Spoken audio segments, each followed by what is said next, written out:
ఇంకోటి గురుగారు, అసలు ఈ గ్రహణాలు సూర్యగ్రహణం అయినా, చంద్రగ్రహణం ఇప్పుడు రాబోతుంది. సెప్టెంబర్ 7న అవును. చంద్రగ్రహణం సంపూర్ణ చంద్రగ్రహణం ఏర్పడుతుంది. సైన్స్ ఏమంటుందంటే, ఇదొక ఛాయలు మాత్రమే. వీటితో పెద్ద ప్రభావం లేదనేది ఇప్పుడు ఖగోళ శాస్త్రం చెప్తుంది. దాని గురించి పెద్ద పట్టించుకోకండి. బ్రహ్మాండంగా ఎళ్లి చూడండి అని జెప్తుంది. అవును. మన శాస్త్రమేమో అస్సలు చూడొద్దు, స్నానం జేయాలి, గుళ్ళు మూసేయాలి, గర్భిణీ స్త్రీలు బయటికి రాకూడదు. ఇట్లా సవా లక్ష ఆంక్షలు పెట్టారు. అవును. అవును. ఆ తర్వాత స్నానం జేయాలి, ఆలయాల శుద్ధి జేయాలి. అవును. అవును. ఏంటి అంటే సైన్స్‌కు దీనికెందుకు పొంతన అవును. కుదరట్లేదు? లేదండి. ఇది చాలా కాలంగా నేను కూడా చెప్పుకుంటూ వస్తున్నాను. ఓకే. ఎప్పుడూ కూడా ఛాయ అంటే నీడ. హ్మ్. నీడ అనేటువంటిది మంచిది కాదు. ఓకే. అచ్చా! నీడలో ఏమి తినకూడదు అని చాలామంది జెప్తారు. హ్మ్. నీడలో ఏం తినకూడదురా వెలుతురులో తిను. అవును. జ్యోతిష్ శాస్త్రం మహాపుణ్యం ప్రత్యక్షమపిగోపుతం చంద్రార్కతత్ర సాక్షిణౌ స్రౌతస్మార్తాది సాధనం అన్నారు. సూర్యుడు, చంద్రుడు వీరిద్దరే జగత్తుకు ప్రత్యక్షంగా కనబడేటువంటి దైవాలు. అవును. అందుకనే ఈ సూర్య చంద్రులు ఎప్పుడైతే మనకి కనబడట్లేదో స్రౌతస్మార్తాది సాధనం లేదు. అంటే కర్మలుండవు. సూర్యుడు కనబడితేనే గాని అర్ఘ్యం ఇవ్వడానికి ఉండదు. ఓకే. సంధ్యావందనం చేయలేరు. ఆ ఓకే. సూర్యుడు అభిజిత్తులోకి వెళ్లి అపరాహ్నానికి అయితేనే గాని వైశ్వదేవ బలి ఇవేమి చేయడానికి ఉండదు. లేపోతేనేమో ఇంకా ఏ నిత్య కర్మ చేయడానికి ఉండదు. మనం యాగాలు చేయాలన్నా, యజ్ఞాలు చేయాలన్నా సూర్య చంద్రులను బట్టి తిథులు ఏర్పడతాయి. ఆ తిథులను బట్టే మనం చేయగలుగుతాం. రైట్. అలాంటి సూర్య చంద్రులు కనిపించకుండా వెళ్ళినప్పుడు కొంతసేపు ఆ ఛాయల్లో ఉన్నప్పుడు, ఆ నీడ ఇక్కడ ఓకే. నీడంటే రాహుకేతువులే ఇందాక మనం చెప్పుకున్నట్టు. ఓహ్! ఈ భూమికి లేపోతే సూర్యుడికి మధ్యలో చంద్రుడొచ్చినప్పుడు, అవును. లేదు చంద్రుడికి, భూమికి మధ్యలో ఇంకో గ్రహం వచ్చినప్పుడు, ఇవేమి కూడా మనకి మిగతా గ్రహాలను కనబడకుండా అవును. జేస్తాయి గదా! అవును. ఎప్పుడైతే అవి కనబడకుండా వాటి నీడలు పడతాయో, ఇది చాలా పీడిస్తుంది మనిషిని. అందుకనే మీరు చూడండి మానసిక రోగులకి అమావాస్య, పౌర్ణాలకి ఎక్కువ ఎఫెక్ట్ ఉంటుంది. యెస్. మరి యెస్. సైన్స్ దీన్ని ఎలా నిర్ధారణ జేస్తుంది? హ్మ్. మనం జ్యోతిష శాస్త్రము అంటే లైట్‌కి సంబంధించిందే. లైట్‌కి ఎన్ని రకాల క్యారెక్టరిస్టిక్స్ ఉంటాయో రిఫ్లెక్షను, రిఫ్రాక్షను, డైఫ్రాక్షను, స్కాటరింగు ఇలా అనేక రకాలైనటువంటి క్యారెక్టరిస్టిక్స్ ఉంటాయి లైట్‌కి. రిఫ్లెక్ట్ అయిన లైట్ ఒకలా కనబడుతుంది. ఓకే. స్కాటర్ అయిన లైట్ ఒకలా కనబడుతుంది. అవును. డైఫ్రాక్షన్ అంటే కొంత పార్ట్ లోపలికెళ్తుంది. సముద్రం అవును. లోపల డైఫ్రాక్ట్ అవుతాయి రేసు. అవును. తర్వాతేమో ఇంకా రకరకాలైనటువంటి కాంతి దృగ్గోచరం అవుతుంది. మీరు ఖాళీగా కూర్చొని సూర్యుడికి ఎదురుగుండా నీళ్ళు ఇలాగ పట్టండి రెయిన్‌బో ఏర్పడుతుంది. అవును. మరి ఇవన్నీ లైట్‌కి ఉండేటువంటి క్యారెక్టరిస్టిక్స్ కదా! అదే లైటు సూర్యుడి నుండే వస్తుంది. ఆయన దగ్గర నుండే రావాలి ఏమొచ్చినా. ఏదొచ్చినా. అవును. గ్రహాలు గమనిస్తూ ఉంటాయి ఆ లైట్‌ని. అవును.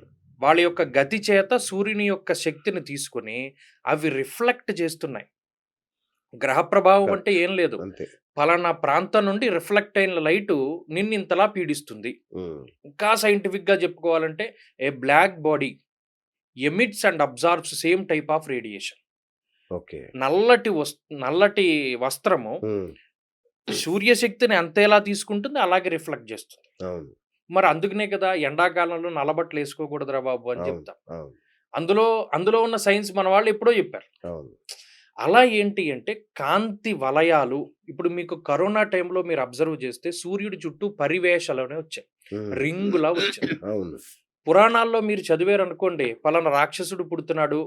పలానా రాక్షస ప్రభావం ఎక్కువగా ఉంది అని తెలియజేయడానికి ఈ మాటలు వాడేవారు. గాలులు ప్రచండంగా వీస్తున్నాయి.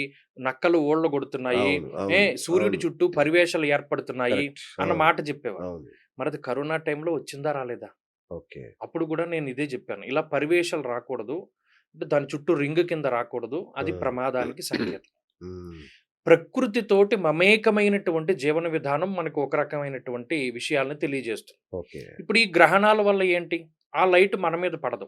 ఒక ఛాయ మన మీద పడుతుంది. ఆ ఓకే. ఛాయ పడినప్పుడు ఆ లైట్ సరిగ్గా ఇదే ఉన్నప్పుడు ఇప్పుడు చూడండి పొట్టలో ఉన్నటువంటి బేబీకి ఎక్కువ స్కానింగ్‌లు తీయించామనుకోండి ఏమవుతుంది? చాలా ప్రమాదం. ప్రమాదం. అవును. స్కానింగ్ అంటే ఏంటక్కడ? లైటే కదా! లైటే. కరెక్ట్. Best example. కరెక్ట్. అవును. అంత అల్ట్రాసోనిక్ అంత స్కానింగ్‌లవి పనికిరావు. టిఫా స్కాన్ ఒకసారి తీస్తారు. తప్పితే ఇంకెక్కువ సార్లు స్కానింగ్‌లు తీస్తే ఎఫెక్ట్ అవుతుందా? అవ్వదా? చాలా. చాలా. తీక్షణమైనటువంటి కిరణాలు పొట్ట లోపలికి వెళ్ళి, ఆ గర్భస్థ శిశువుని ఏ విధంగా అయితే ఇబ్బంది పెడతాయో, గ్రహణ సమయంలో వచ్చేటువంటి కిరణాలు అతి నీలలోహితమైనటువంటి కిరణాలు మన పొట్ట లోపలికి వెళ్ళి గర్భస్థ శిశువుని పాడు చేస్తాయి. అందుకని ఓకే. గర్భిణీ స్త్రీలని గ్రహణం చూడకూడదన్నారు. దీన్ని సైన్స్ ఎందుకు నిర్ధారించట్లేదు? ఎందుకు నిర్ధారించారు. కొంతమంది ఇప్పుడు చేరి మూర్ఖుల మనసు రంజింపరాదని రైట్. కొంతమందికి చెప్పలేము. ఓకే. నిజంగా చదువుకున్న వాళ్ళు ఓకే. పర్వాలేదు. ఈ గ్రహణం ముర్రులవి వస్తాయి. ఇప్పుడు నేను మీకేం చెప్పాను? అవును. ఈ అల్ట్రాసౌనిక్ స్కానింగులు లేపోతే పిల్లలు ఎలా ఉన్నారో తెలుసుకునే స్కానింగులు. అవును. మీకు మీకు ఇబ్బందేం లేదు లైట్ వల్ల అనుకుని ప్రతిరోజు చేయించుకోండి. అది ఎన్ని సార్లు చేస్తే ఇది సూర్యుడికి ఈ గ్రహం పలానా ఛాయ అడ్డు వచ్చినప్పుడు వచ్చిన కిరణాల వల్ల ఆ ఎఫెక్ట్ పడుతుంది. మనకి ఓకే. పూర్వీకులు హెచ్చరిస్తూ ఉంటారు. అవును. ఇది ఇలాగే అవుతుంది అని చెప్పలేదు. జాగ్రత్త పడు. రైట్. నువ్వు జాగ్రత్తగా ఉండడానికి ఇది నియమం రా బాబు.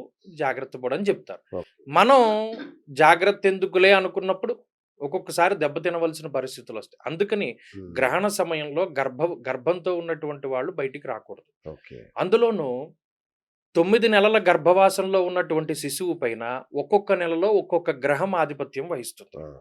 రైట్. మొట్టమొదట గర్భం దాల్చడానికి శుక్రుడు ఆధిపత్యాన్ని వహిస్తారు. శుక్రుడు బలహీనంగా ఉంటే వివాహం అవ్వదు. హ్మ్. కళత్ర కాముక సుఖగీత విద్యా హాస్య నర్తన సరస సల్లాప శిల్ప జ్యోతిషాభరణయాన మణిమాణిక్య ప్రవాళ భౌక్తిగాది కళత్రకారకుడు శుక్రుడు. ఆయన బలహీన పడిపోతే పెళ్ళవదు. హ్మ్. పెళ్లి అవ్వదు, సంతతి కలగదు. శుక్ర కణాలంటారే, మరి ఆ కణానికి శుక్రుడి పేరెందుకు పెట్టారు? వేరే అవును. పేరు పెట్టుకోవచ్చు కదా! మన వాళ్ళకి ఉన్న నాలెడ్జ్ అది. బా! గర్భం యొక్క మొదటి నెలపై శుక్రుడు ఆధిపత్యాన్ని వహిస్తాడు కాబట్టి, ఆ వచ్చే కణాల పేరు శుక్రకణం అని పెట్టారు. ఆహా! ఆ శుక్రుడి యొక్క కణం బలంగా ఉండి లోపలికి వెళ్ళినప్పుడు, అంటే శుక్రుడు బలంగా ఉన్నప్పుడు గర్భం ఏర్పడుతుంది.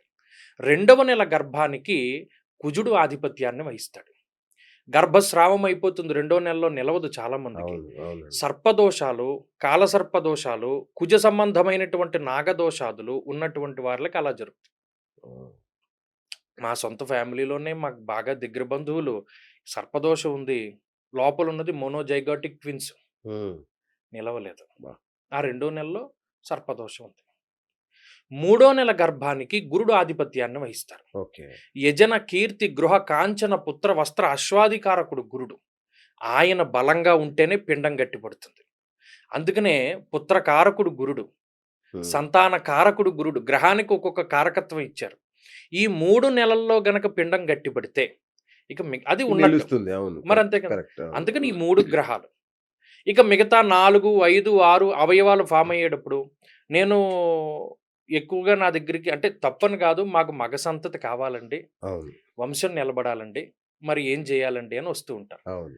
అప్పుడు నేను వాళ్ళ జాతకం చూసి అవయవాలు ఏ నెలలో అయితే ఫామ్ అవుతాయో, ఆ నెలలో ఏ గ్రహం ఆధిపత్యం వహిస్తుందో దాన్ని బట్టి నేను పలానా ఇది చేసుకోండమ్మా, పలానా ఇది పారాయణం చేయండి అవునా? చెప్పాను. అది జరిగిన వాళ్ళు ఉన్నారు. Oh my God! పబ్లిక్‌గా టీవీలో చెప్పారు. ఒక పెద్ద యాంకర్. అవునా? నన్ను ఇలా చేసుకోమన్నారు ఫణిభాస్కర్ గారు. అది జరిగింది అని ఆవిడ ఇంటర్వ్యూలోనే చెప్పారు. వావ్! సో, అది పనిచేస్తోంది. ఇప్పుడు ఈ గర్భస్థ శిశువు పైన రవిచంద్రులు కూడా ఒక నెలలో ఆధిపత్యాన్ని వహిస్తారు. ఆ నెలలో గ్రహణం పడితే హ్మ్. మరి ఆ గ్రహణం ప్రభావం దీని మీద పడుతుంది కదా! ఓకే. ఆ సమయంలో ఈ గర్భస్థ శిశువు ఏ కిరణాలనైతే ఆకర్షిస్తున్నాడో, ఆ గ్రహం సరిగ్గా కనబడక, ఆ కిరణాలు సరిగ్గా అందక, ఆ కిరణాలు పూడ్చేటువంటి కొంత మాంసపు భాగంలో ఏర్పడేటువంటి ఖాళీలు గ్రహణం ముర్రి కింద ఏర్పడతాయి. ఓహ్! మీకు అర్థమైందా? అర్థమైందండి. ఆ! చాలా సూక్ష్మంగా. అంటే అబ్బా! ఇందులో గొప్పవాడు ఋషి. ఋషి వాక్కు గొప్పది. ఆ ఋషి యొక్క గొప్పదనం మన ఎన్ని సార్లు వాళ్ళ కాళ్ళ మీద పడిపోయినా మనం అసలు వాళ్ళ రుణం నిజంగా. తీర్చుకోలేం. నిజంగా. దేవరుణం, ఋషి రుణం, పితృ రుణం అని 3 రుణాలుంటాయి. ఆ! ఆ ఋషి రుణం మనం తీర్చుకోలేం మన జన్మలో. అబ్బా! అంత గొప్ప శాస్త్రాన్ని కనిపెట్టారండి. అబ్బా! మరి ఇవన్నీ లెక్కగట్టి విత్ నేక్డ్ ఐ అదే ఉత్త గదా! కంటి మరి ఇప్పుడు ఈ గ్రహణాల ప్రభావం మన మీద ఉన్నట్టా? లేనట్టా?